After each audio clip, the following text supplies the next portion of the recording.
কথায় আছে, নিজের ঘাড়ে যে পর্যন্ত ঝামেলা না চেপে বসে সে পর্যন্ত ভাঙে না কারো ঘুম। ঠিক তেমনটাই হচ্ছে স্বার্থপর মধ্যপ্রাচ্যে। তারা ভেবেছিল সারা দুনিয়া যা গোল্লায়, তারা শুয়ে শুয়ে খাবে ফল আর কাটাবে আরামায়েশের জীবন।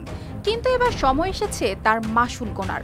যখন ফিলিস্তিনে বয়ে যাচ্ছিল রক্তের বন্যা, তখন শীর্ষ নেতারা শুয়ে নিচ্ছিল লজ্জা ভরা আরাম। ভাব এমন যেন ঘটেনি কিছুই। নিজের আয়েশ, ক্ষমতা আর চেয়ার আঁকড়ে ধরে রাখার জন্য ইহুদিদের সাথে মিলিয়েছে হায়ের সাথে হা। কিন্তু এবার ঘুমটা হয়তো ভাঙবে তাদের। তারা হয়তো ভুলে গিয়েছিল ইহুদিরা হয় না কারো বন্ধু। কালার এক্সপার্ট, জর্জ স্যাপ এবং মাইল্ড অন হ্যান্ডস টেকনোলজি সমৃদ্ধ অরিক্স ক্রিস্টাল ওয়াশ আপনার লন্ড্রি এক্সপার্ট। এখন ঘোষণা এসেছে ট্রাম্পের ছাড়া গরু ইসরায়েল বলছে তাদের শত্রুরা যেখানে লুকিয়ে থাকুক না কেন আঘাত আসবে। প্রতিরক্ষা মন্ত্রী পর্যন্ত বলেছেন দেশের লম্বা হাত সবসময় পৌঁছাবে শত্রুর গলায়। তারই ফলশ্রুতিতে ইসরায়েল আঘাত হেনেছে কাতারে। এখন প্রশ্ন, এটা কি শুধুই এই বার্তা দেয়, নাকি নেতানিয়াহুর শকুন চোখ গিলে খেতে চায় পুরো মধ্যপ্রাচ্যকে?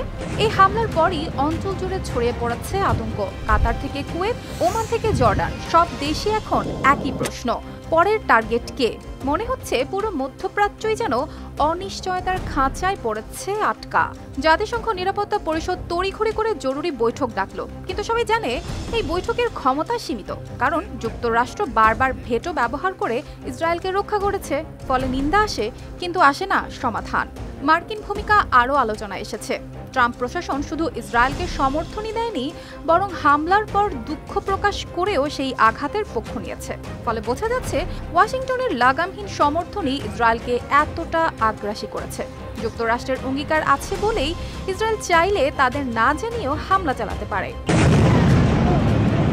জাতিসংঘে ইসরায়েলের প্রতিনিধি ড্যানি ডেনন পর্যন্ত বলেছেন তাদের দেশ সব সময় যুক্তরাষ্ট্রের কৌশল মানে না, অনেক সময় নিজেরাই আগেই সিদ্ধান্ত নেয়, পরে জানায়। এই স্পষ্ট মন্তব্য বুঝিয়ে দিল তাদের অবস্থান কতটা আক্রমণাত্মক হয়ে উঠেছে।